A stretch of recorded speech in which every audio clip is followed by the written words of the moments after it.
Hey everybody, so much art history and never enough time to cover it all. So let's go run through the art museum. We are still in chapter 29. We're looking at modern art. And before we start looking at the next style of art after futurism, I want to talk about World War One for a little bit. This is not meant to be a history lesson on World War One or even a nuanced dissection or consideration of the war. But we're going to take a brief look at World War One and then consider the artistic response to it in regard to Dada art, which is our next style. So throughout the 19th century, we had an increase in industrialization, which led to an increase in nationalism. For example, the first modern Olympics were resurrected and held in Greece during this era. And the Olympics is a very thinly disguised flex on the avatars each country produces. The factors that led up to World War one was the German expansion after the Franco-Prussian War. Another factor that led up to World War One was the wars that were happening in the Balkans. There's a lot of unrest here in the Balkans between Serbia and Austro-Hungary. There was still some unresolved issues going on here. The Western nations were seeking to expand territories and increase wealth through colonization. But it was the assassination of Franz Ferdinand that ignited the powder keg that started World War One. It was idealistically called the war to end all wars. Here we have a photograph of a bunch of British men marching off to war, and just look at the smiles on their faces. At the beginning of the war, everybody thought so positively of the war. I talked about the futurists were welcoming the war to burn down everything of the past and to renew. And the German expressionists had these ideals, and they were in favor of the coming war to start anew and to have a utopian life, or to have a utopian system of life after this. But that's not what happened. And one of the things that caused World War One to be so different than all the others was technology. For example, before World War One, this is what artillery looked like. When I say artillery, I'm talking about cannons. So these are typical cannons of the era before World War One. The one on the left is Civil War, and on the right is the Franco-Prussian War, which is 1871. Basically, what we're talking about is putting a metal ball into this tube and setting off some gunpowder, and that projects this metal ball really, really fast, and it might hit somebody, all right? It might hit a few people, right? Sometimes they have explosives in them and they pop off. But these things turn into these things. And these things shoot off so much more explosives than what the earlier cannons could do. This artillery is shooting miles away. They don't even see the people that they're shooting. They have a set of coordinates. They set the coordinates on the device and they shoot it off, and that's their job. And the people that have hell raining down on them in the form of these shells have no idea who it is that is shooting at them because they're miles away beyond the horizon. These guys are shooting off so many shells. The goal is to bomb it so badly that nobody could possibly survive. And one of the effects of that is creating this almost like lunar landscape, that this should be a forest right here. This should be a field. But instead, it's pockmarked with all of these holes that are made by explosive shells. Now, if you are in this area, how could you survive all of these shells raining down on you? Right, dig a hole, trenches. All right, so trench warfare was, it's all of these things I'm going to present as new technology. There's always an example of when it was used before World War One, but World War One made these commonplace, and so trenches became commonplace. And you can see there's these lines of trenches. We had these, and they would go back into the ranks, and then you have these cross trenches that go across that connect them. And notice that these trenches are made. It's almost like the teeth of a zipper, that they are zigzag back and forth. And that's so that if a bomb lands in the trench, that it doesn't explode down the trench. and kill all the people there. All right, I want you to know what no man's land is, and that is the area between the Axis trenches and the Allied trenches. It's called no man's land because everybody that is in that area will be dead within a matter of seconds, either by shells raining down on them or snipers. The technology of sniping becomes so good that some of these guys can stand in their own trench and then snipe the people in the other trench. So, just to poke your head up and see what's going on will get you killed. And because these guys can see anything over on the other side, they start sniping the snipers. So then we have this technology of periscope rifles to snipe without sticking your head up.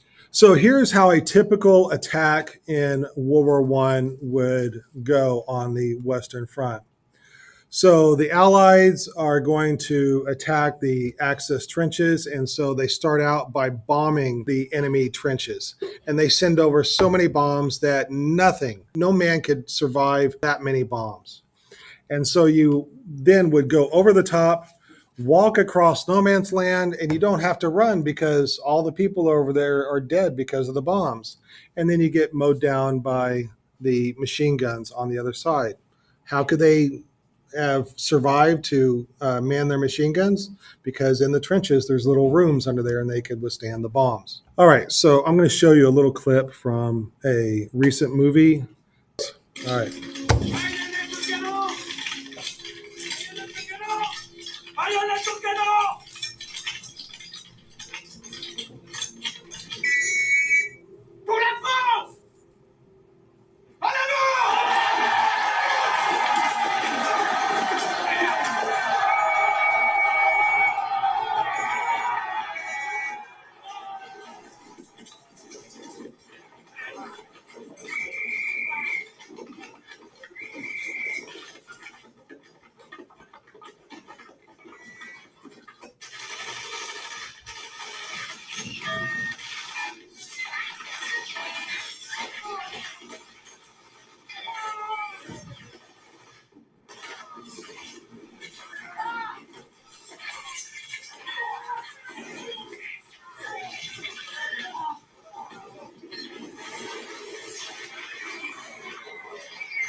All right, I'm going to stop it right there.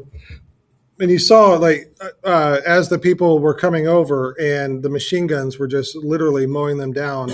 How many people do you think that one machine gun nest mowed down? And then you can see that the machine gunners were almost untouched. All right, so that is kind of the new technology of the machine gun and how the rules of war hadn't caught up with the technology. So once again, so you would send over from one trench to another, and then the other guys would get out of their rooms and man the machine guns and shoot a whole bunch of dead.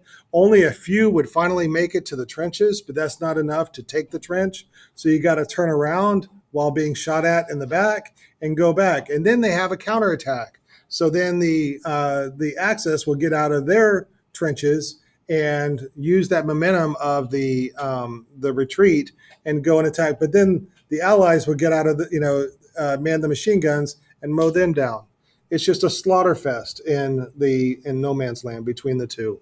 I just want to stress that the tactics of military had not adjusted to these new weapons, namely the machine gun and the bombardment of these bigger weapons. Look at the differences in the uniforms between 1914 and 1916 of the French uniforms. What do you notice is the biggest difference? Yeah, the colors, right? This is the last time that large armies go into war with bright colors, all right? They stop that immediately.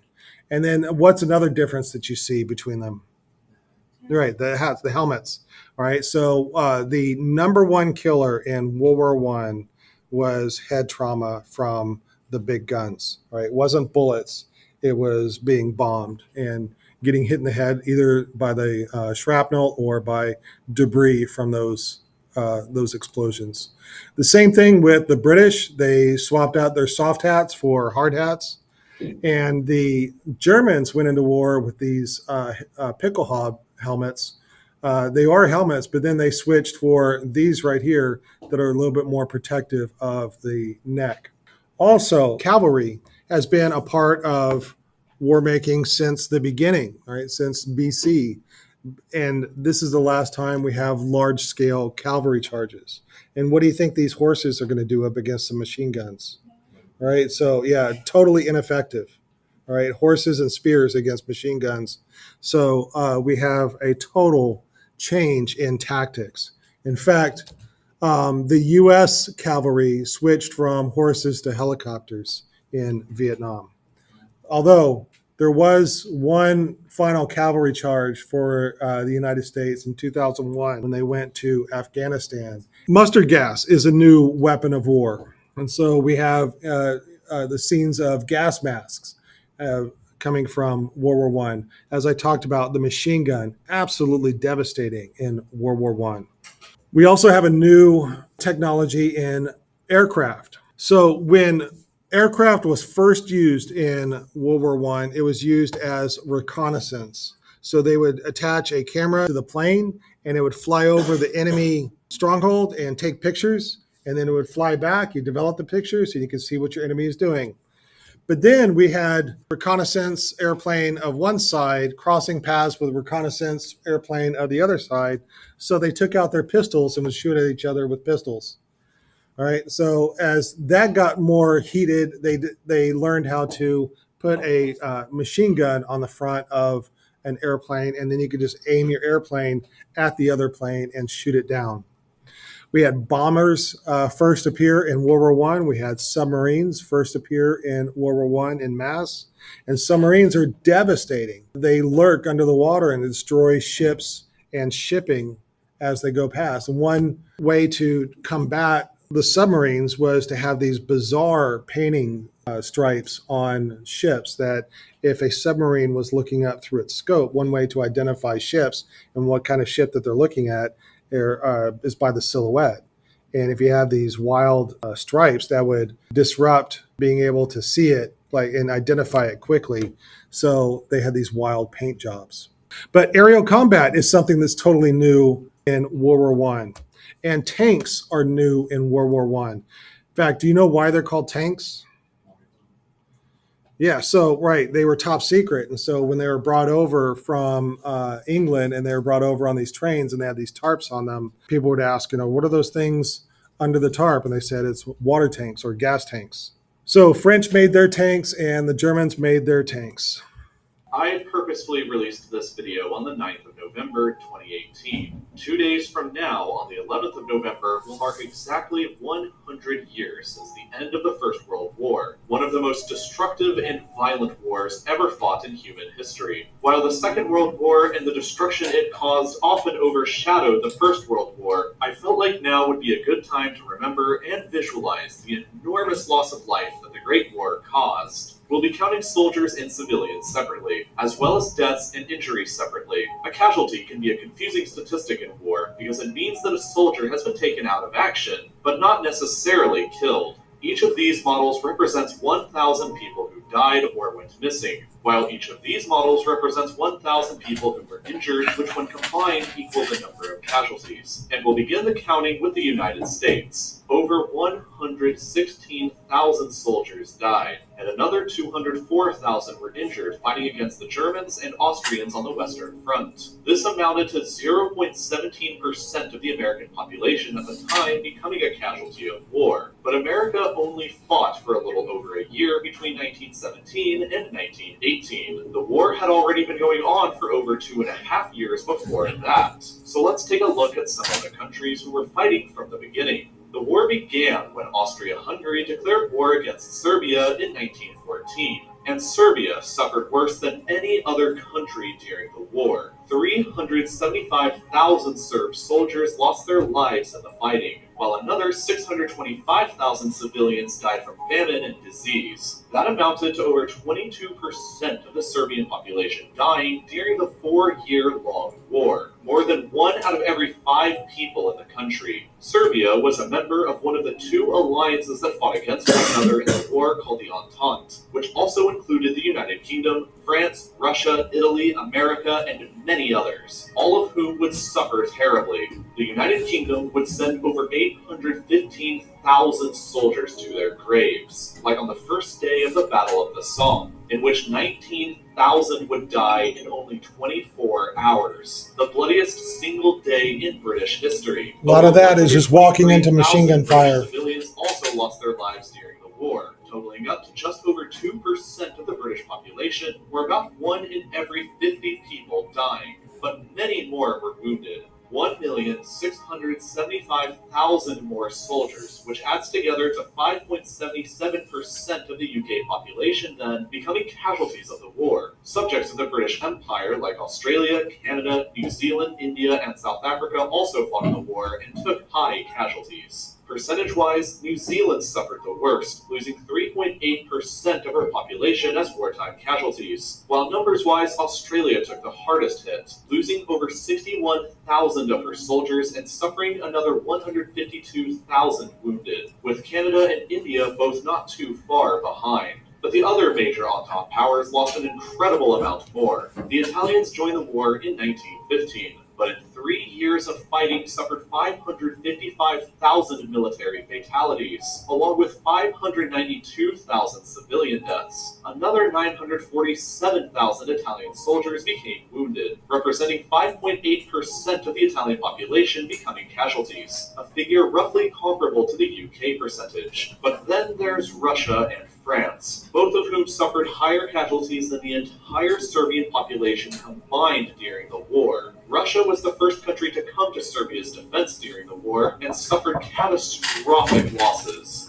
1,977,000 soldiers died fighting against the Central Powers, while another 1,140,000 civilians lost their lives. But Russia suffered vastly higher injuries. 4,350,000 soldiers were wounded during the fighting, which together represents 2.5% of the Russian population that became casualties. These enormous losses eventually helped contribute to Russia's spiral into revolution and their surrender in the war early into 1917. But percentage-wise, the Allied country that suffered during the war the most, besides Serbia, was France. Most of the Western Front took place in northeastern France and Belgium, and during 4 years of fighting, 1,377,000 French soldiers gave up their lives in defense of their country, along with 340,000 civilian fatalities. This represented a loss of life for 4.3% of the entire French population, but many,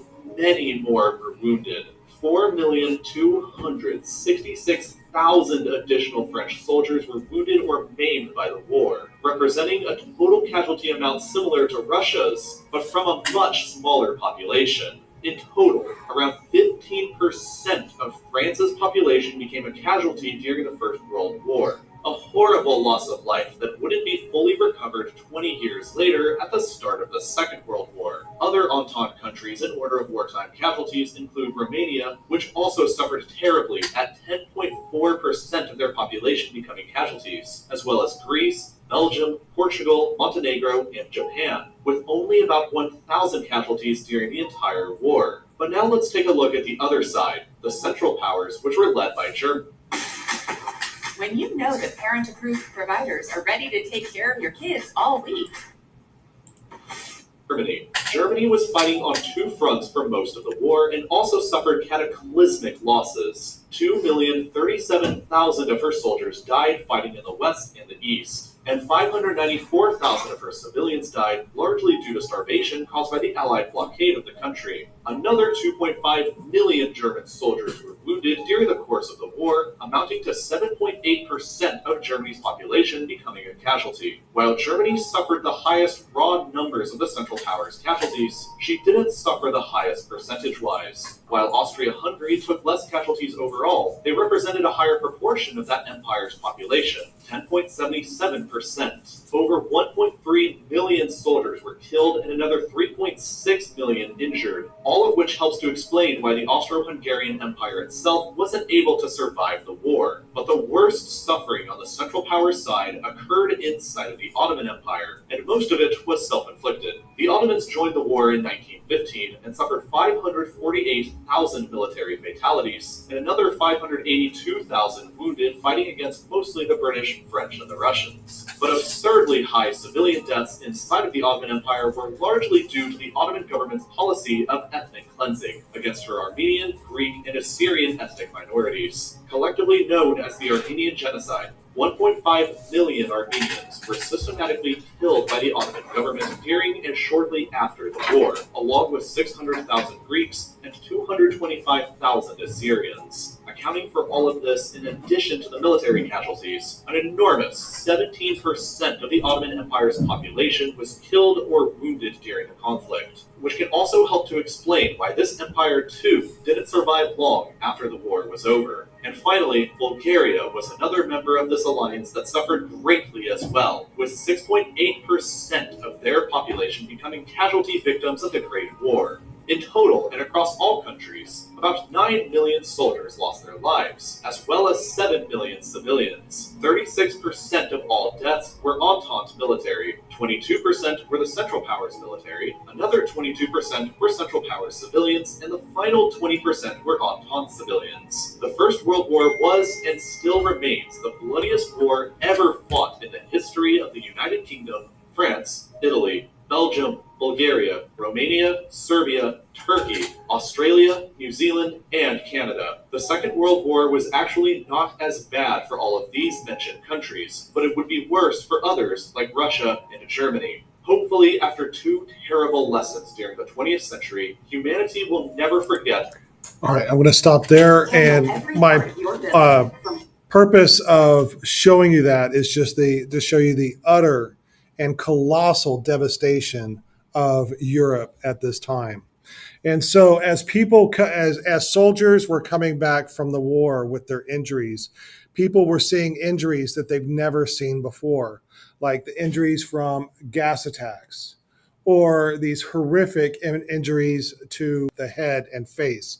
And so there was quite a lot of masks that were worn to hide the grotesque facial injuries that came back from the war. Then you can see these pictures showing the facial reconstruction surgeries that people went through after the war. This was absolutely devastating to Europe at the time. So that leads us to Dada.